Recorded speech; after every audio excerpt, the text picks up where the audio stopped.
우리가 어떤 상황에서도 감사할 이유가 무엇일까요?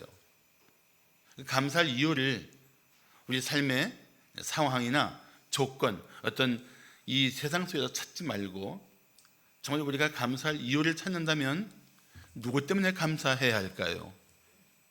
맞습니다. 하나님 때문입니다. 하나님 때문이에요. 우리가 감사할 수 있는 가장 강력한 이유는 바로 하나님 때문입니다. 자, 어떤 하나님이십니까? 오늘 1절을 말씀하기를 여호와께 감사하라. 그는 선하시며 그 인자하심이 영원하다고 말씀하고 있습니다. 우리 감사할 하나님, 어떤 하나님이요? 영원히 선하시며 영원히 인자하신 하나님. 우리는 그 하나님 때문에 감사할 이유가 있습니다.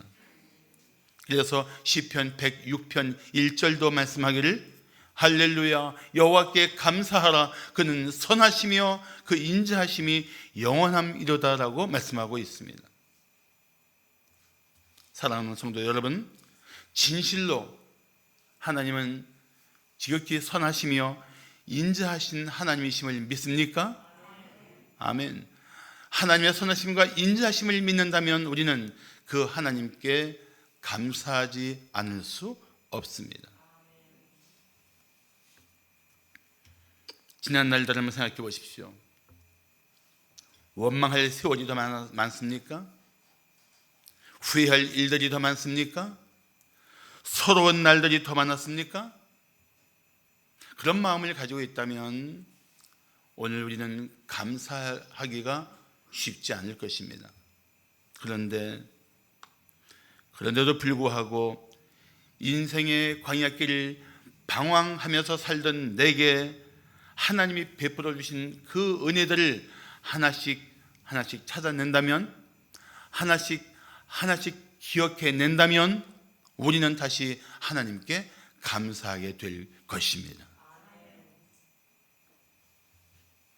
그리고 감사하는 마음으로 하나님을 찬양하게 될 줄로 믿습니다. 오늘 함께 나누신 시편 107편 말씀은 이스라엘 백성들이 바벨론 포로에서 돌아왔을 때 기록한 성경으로 학자들은 말하고 있습니다. 사실 이 시편 107편 전체에 나타난 찬양은 하나님의 선하심과 인자하심을 향한 노래입니다.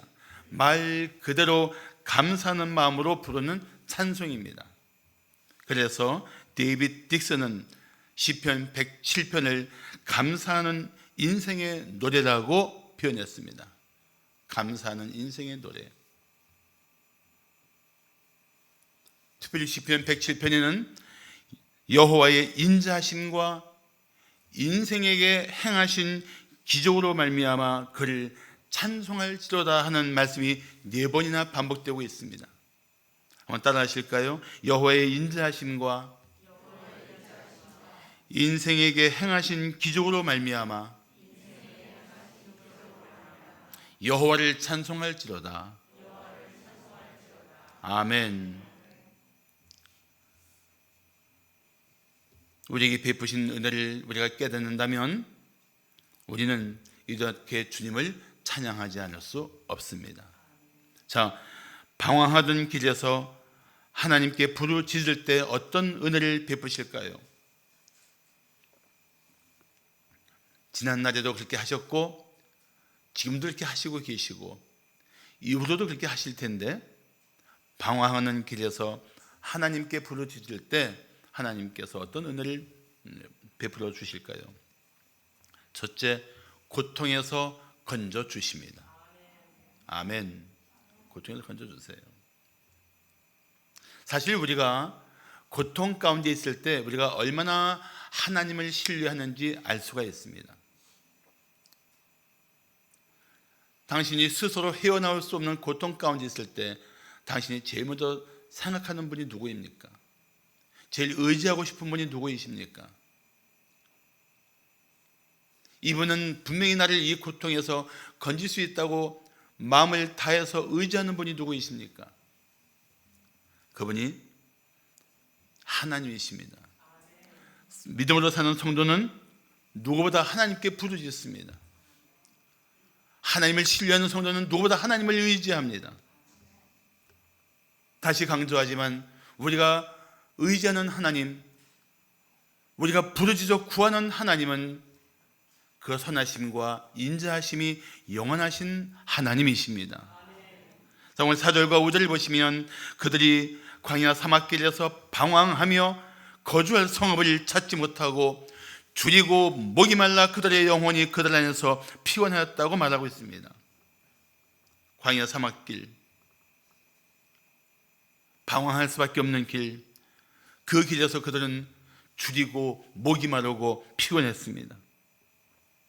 사실 광야 사막길에서 방황한다는 것은 죽음을 의미합니다. 길을 잃은 채 방황하다가 죽을 수밖에 없기 때문입니다. 광야 사막길이 어떤 길입니까? 광야는 이정표가 없습니다. 사막은 아예 길조차 없습니다. 인도자를 만나지 못하면 혼자 헤매다가 죽음을 맞이할 곳이 광야 사막길입니다. 어느 선교사가 아프리카에 가서 정글을 통과해야 했습니다. 그래서 길을 잘 안다는 원주민의 도움을 받게 되었습니다. 그런데 원주민이 칼 하나를 들고 앞장서서 나뭇가지를 툭툭 치면서 나가는 거예요. 그 원주민을 보면서 선교사가 궁금해서 물었습니다. 길은 어디 있나요? 그런데 원주민이 웃으면서 말했습니다. 제가 여는 곳이 길입니다. 원주민은 그 정글을 잘 아니까 어디로 가면 되는 걸를 다 알고 길을 내고 있었단 말이죠. 방황하던 인생에게 길이 되신 분이 계십니다.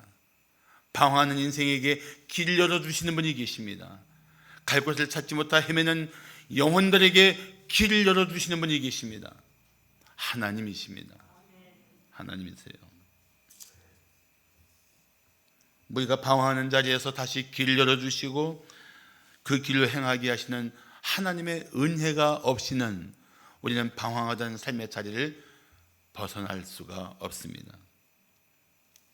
그래서 하나님은 광야에 있는 이스라엘 백성들을 위해서 낮에는 구름 기둥으로 밤에는 불 기둥으로 그들을 인도해 주셨던 것입니다.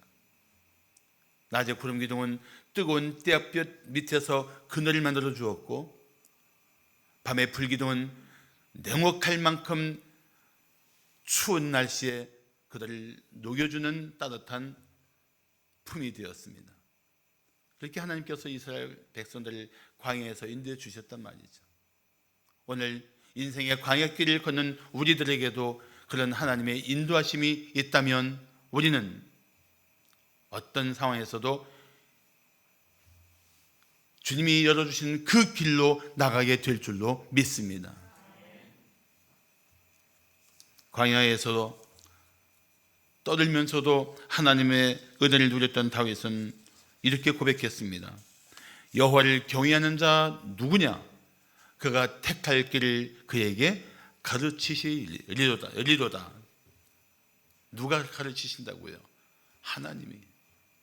당신을 경외하는 백성에게 하나님은 길을 열어주십니다. 그런 하나님에 대한 신뢰를 가지고 시편 107편을 기록한 시인은 6절에서 이렇게 부르짖습니다. 이에 그들이 근심 중에 여호와께 부르짖음에 그들의 고통에서 건지시고. 근심 중에 여호와께 부르짖었어요. 길을 찾지 못한 채 줄이고 목마르고 피곤했던 인생들. 그래서 이렇게 내 삶이 여기서 끝나는 게 아닌가 싶은 이 두려움 때문에 근심하는 영혼들이 하나님을 향하여 부르짖기 시작했습니다. 그런데 그 근심 중에 부르짖을 때 하나님께서 들으셨습니다.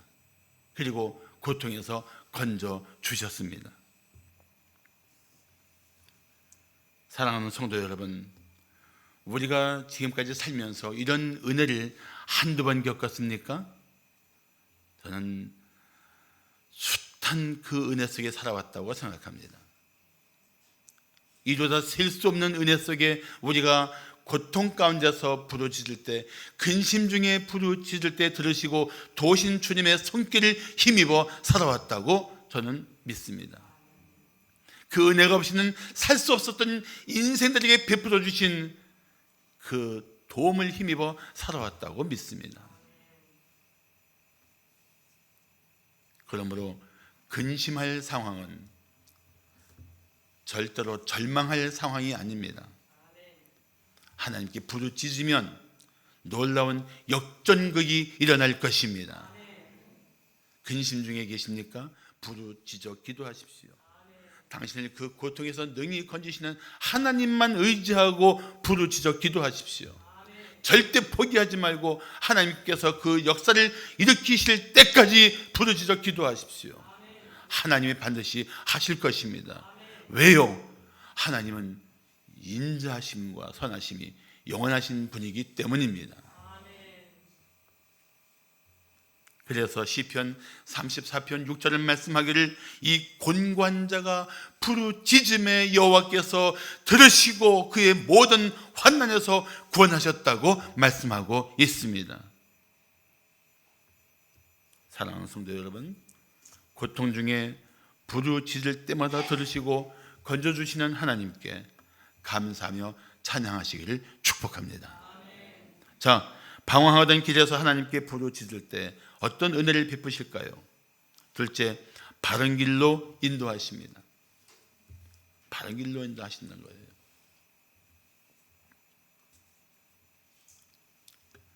전에 시골길을 가면서 길을 물었을 때 난감했던 적이 있습니다. 요 고개만 넘어가면 큰 마을이 나올 거예요. 근데 고개를 하나 넘어가도 안 나오고 두 개 넘어가도 안 나오고 한 서너 개 넘어가니까 마을이 나오는 그런 일들을 경험했던 적이 있습니다. 그건 다행입니다. 어떤 경우는 아예 엉뚱한 것을 가르쳐 줘갖고 길을 잃고 헤맸던 적도 있습니다. 차라리 모르면 모른다고 하면 좋겠는데 알지도 못하면서 가르쳐 줘갖고 친절한 마음은 알겠지만 잘못된 친절로 고생했던 적이 있어요. 예, 바른 길로 인도한다는 것이 이것이 얼마나 중요한 일인가를 그렇게 경험했던 것입니다. 그런데 우리 삶 속에 누구보다도 완전하신 지혜로, 누구보다도 우리를 향한 아름다운 마음으로, 누구보다도 우리를 사랑하는 그 이유 때문에 우리에게 바른 길로 인도하시는 분이 계십니다. 그분이 바로 영원토록 선하시고 인자하신 하나님이십니다.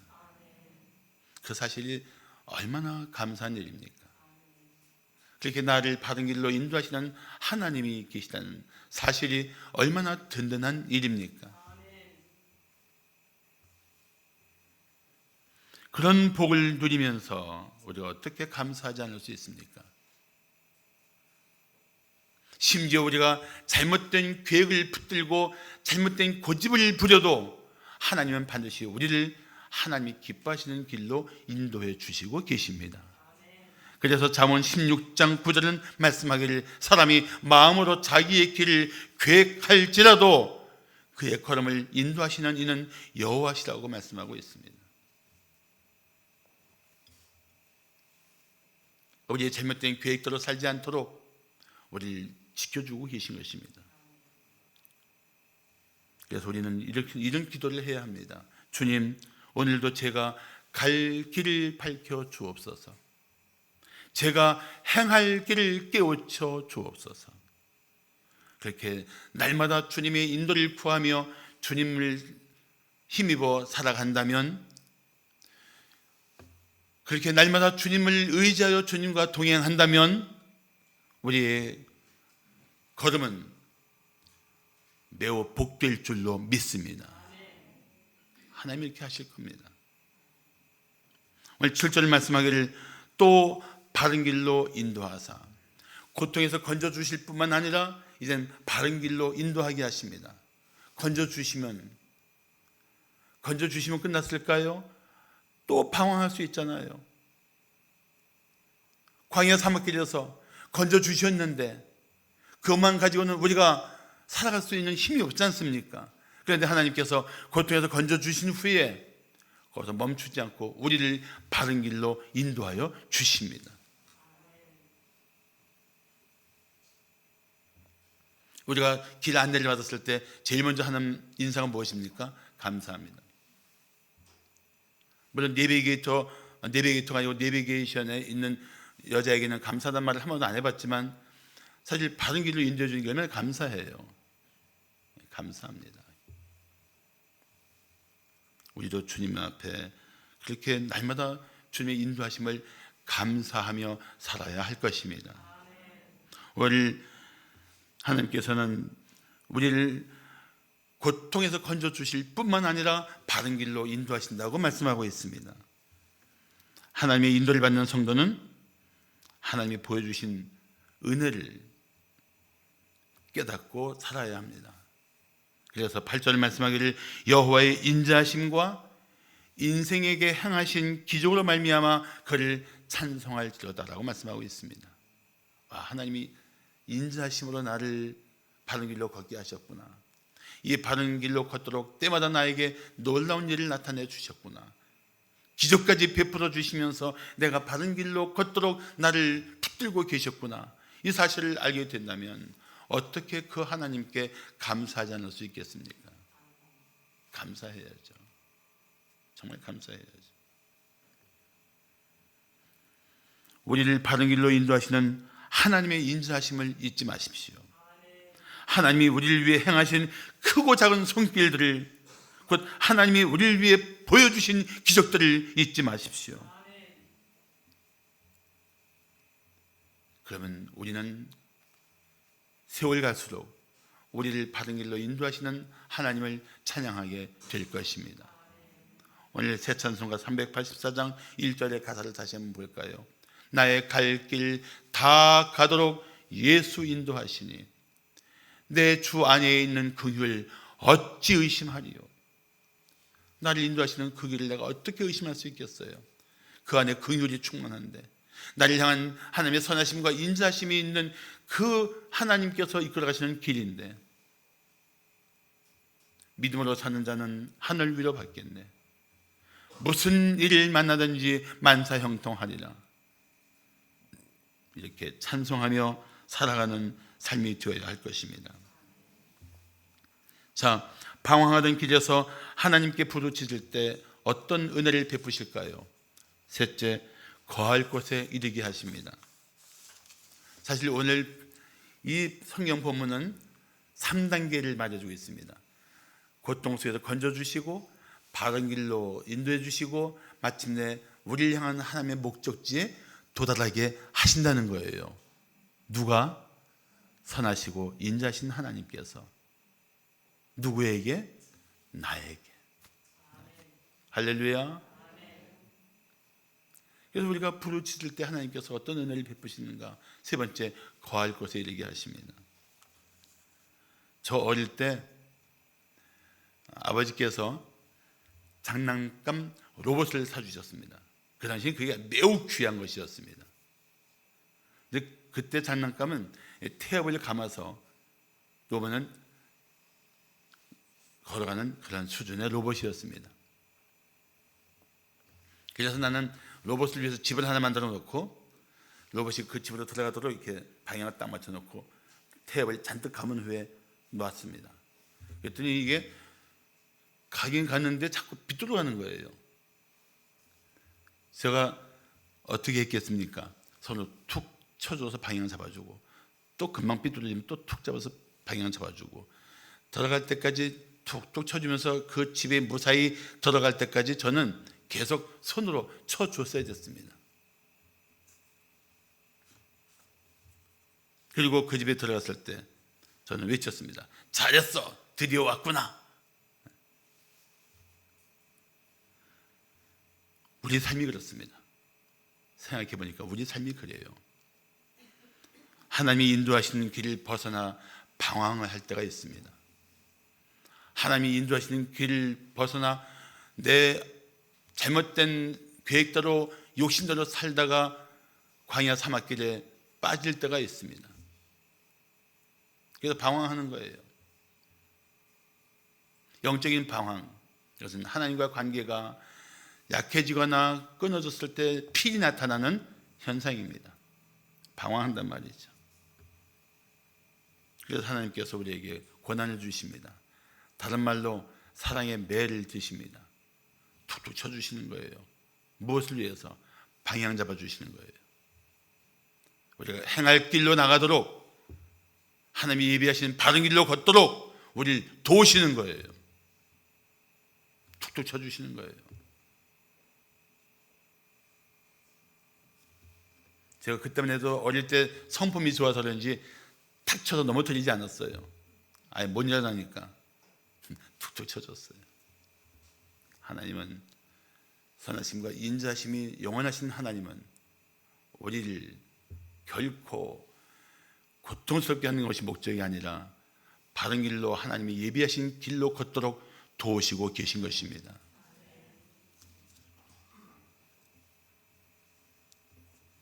안 돼. 그 길로 가지 마. 그 길은 잘못된 길이야. 그리고 우리의 방향을 교정해 주십니다. 그리고 우리가 돌이켜 바른 길로 가는 것을 보시며 하나님은 기뻐하십니다. 그래, 그 길이 바로 내가 가야 할 길이야. 멈추지 말고 전진해. 하나님이 기뻐하신단 말이죠. 그런데 하나님이 우리를 위해서 언제까지 그 일을 하십니까? 우리를 위해 예비하신 본향에 들어갈 때까지 우리를 그렇게 돕고 계십니다. 시편 107편을 쓴 사람은 바벨론에서 놓여서 예루살렘에 온 것을 가지고 기뻐했지만 우리가 가야 할 곳은 본향입니다. 본향. 오늘 7절 말씀하기를 또 바른 길로 인도하사 거주할 성읍에 이르게 하셨도다라고 말씀하고 있습니다. 우리 인생이 끝나고 마침내 주님이 계신 곳으로 우리는 들어가게 될 것입니다. 그런데 그곳에 이를 때까지 하나님은 우리에게 그 선하심과 인자심을 따라서 우리를 붙들어 주시고 지켜 주실 것입니다. 우리 본향에 들어갈 때까지. 그래서 이럴 때까지 하나님이 우리를 결코 포기하지 않고 돌보고 계십니다. 인자심을 베푸시며 돌보시고 계십니다. 기적을 행하면서까지 우리를 지켜주고 계십니다. 그래서 8절이 그렇게 고백하는 거예요. 여호와의 인자심과 인생에게 행하신 기적으로 말미암아 그를 찬송할지로다. 사랑하는 성도 여러분, 하나님께서 지금까지 때마다 베풀어 주신 은혜를 잊지 마십시오. 그분이 우리에게 얼마나 놀라운 은총을 베풀어 오늘까지 우리 삶을 가능하게 했는가 하는 사실을 기억하십시오. 그걸 깨닫게 되면 우리 마음속에 어떤 고백이 나오는 줄 아십니까? 은혜로구나. 은혜였어. 내 삶이 전적인 은혜였고 내 존재가 은혜의 증거였구나. 은혜로 살았구나 하는 고백을 말하지 않을 수 없습니다. 더구나 광야 사막길에서 줄이고 목마르고 피곤했던 인생들에게 주신 은혜가 얼마나 놀라웠는지 구절은 이렇게 고백하고 있습니다. 그가 사모하는 영혼에게 만족을 주시며 주님 영혼에게 좋은 것으로 채워주심이로다. 영적으로 방황했을 때 줄이고 목마랐던 인생, 피곤하여 지치고 쓰러졌던 인생들을 하나님께서 만족하게 하시며 힘있게 하시며 그 하나님이 계획하신 자리에 이를 때까지 우리를 보살펴주고 계시다는 사실을 우리는 어떻게 잊을 수 있습니까? 어떻게 감사하지 않을 수 있습니까? 어떻게 찬양하지 않을 수 있습니까?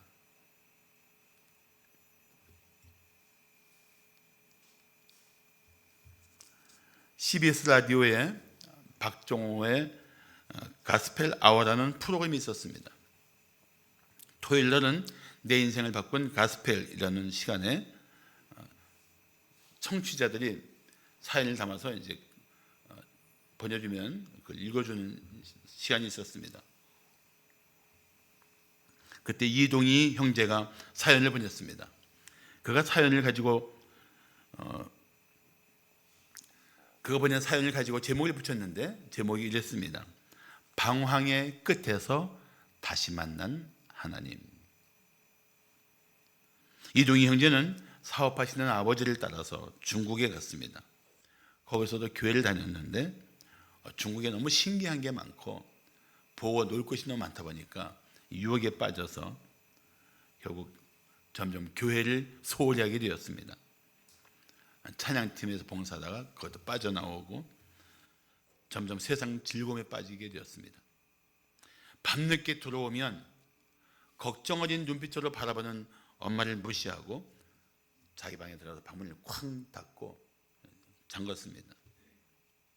그런데 그런 일들이 계속되면서 그 스스로도 마음으로 내가 왜 이렇게 된 거지? 이러면 안 되는데 하는 생각을 했다고 합니다. 나중에 그것이 고통스러울 만큼 힘이 들었다고 합니다. 주일 예배도 빠지고 성적은 점점 떨어지고 생활은 돌이킬 수 없을 만큼 점점 악화되었습니다. 그러던 어느 날 너무 힘들고 지쳐서 교회 근처에서 어슬렁거리다가 찬양팀이 모여서 연습하는 것을 생각하고 몰래 숨어 들어가 보았습니다. 자기가 섬겼던 찬양팀이 연습하고 있었는데 그때 연습하는 걸 보면서 자기가 함께 찬양했던 기억이 아련히 떠올랐습니다. 그런데 그날 찬양팀이 연습하던 곡이 너무 멀리 왔나요? 라는 노래였습니다. 이동희 형제는 다시 집으로 돌아와 그 찬양을 들었습니다. 너무 멀리 왔나요? 주님께 돌아가기엔 사랑의 주님 그 품을 떠나 내 영혼 잃어버린 지금 너무 늦은 건가요? 내 영혼 회복하기엔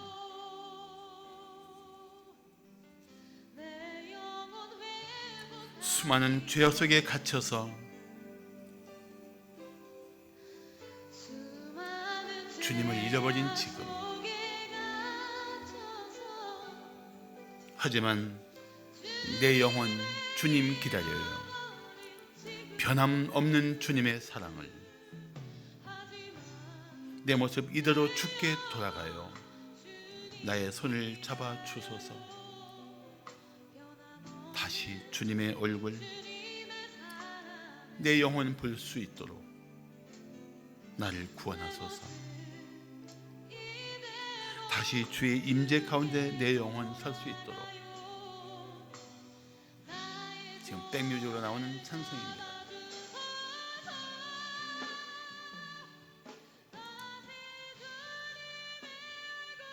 찬송을 들으며 그는 회개의 눈물을 흘렸습니다.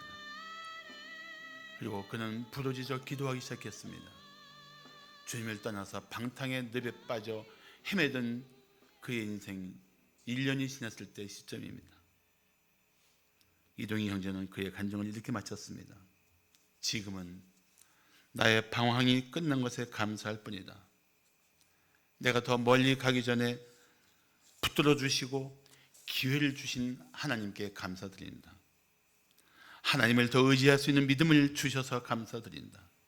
언제 어디에 있든지 한없이 나를 사랑해 주시는 하나님이 계시기에 멀리 떠나지 않고 늘 주님 곁에 머물러 있으련다. 그의 간증은 이렇게 끝났습니다. 그렇습니다. 하나님을 등지고 살면 우리는 방황할 수밖에 없습니다. 더구나 하나님을 믿지 않는다면 우리는 갈 길을 알지 못한 채 살게 될 것입니다. 아무리 자기 스스로 바른 길을 선택해도 그 길의 끝은 죽음입니다. 그래서 잠언 14장 12절 말씀하기를 어떤 길은 사람이 보기에 바르나 필경은 사망의 길이라고 말씀하고 있습니다. 그러나 믿음으로 사는 성도는 다릅니다. 히브리서 11장 16절을 보시면 그들이 이제는 더 나은 본향을 사모하니 곧 하늘에 있는 것이라 그러므로 하나님이 그들의 하나님이라 일컬음 받으심을 부끄러워하지 아니하시고 그들을 위하여 한 성을 예비하셨다고 말씀하고 있습니다. 우리는 한 성을 향하여, 저 본향을 향하여, 예수님이 예비하신 천국을 향하여 전진하는 사람들입니다. 갈 곳이 없으면 방황하지만 갈 곳이 있는 성도는 전진해야 하는 것입니다. 그래서 갈 곳이 없는 사람은 방랑자지만 갈 곳이 있는 사람은 순례자인 것입니다. 영적인 순례자예요. 하나님을 떠나서 영적으로 사망에 빠져있던 우리가 이제는 영원한 본향을 향하여 나가는 영적인 순례자가 되었습니다. 이 사실 하나만 가지고도 얼마나 감사한 일입니까? 구원의 하나님만 향해서도 영원히 감사할 이유가 우리에게는 너무도 충분합니다.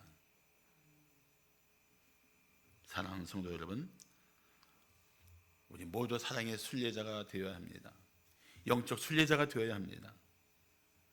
혹시 아직도 광야 사막길에 계신 분이 있다면 당장 그 방황하던 삶의 자리에서 멈추십시오. 그리고 자신의 죄를 회개하십시오. 하나님을 믿지 않고 마음대로 살았던 죄, 하나님을 떠나 살았던 죄, 하나님 없이 내 생각대로 고집대로 살았던 죄를 다 자백하십시오. 그리고 주 예수의 이름을 부르며 구원해달라고 기도하십시오. 하나님은 당신을 사랑하십니다. 예수를 십자가에 내어주실 만큼 사랑하십니다. 그래서 회개하고 돌이키면 당신을 그 방황하던 삶의 자리에서, 그 고통스러운 인생의 늪에서 건져 주실 것입니다.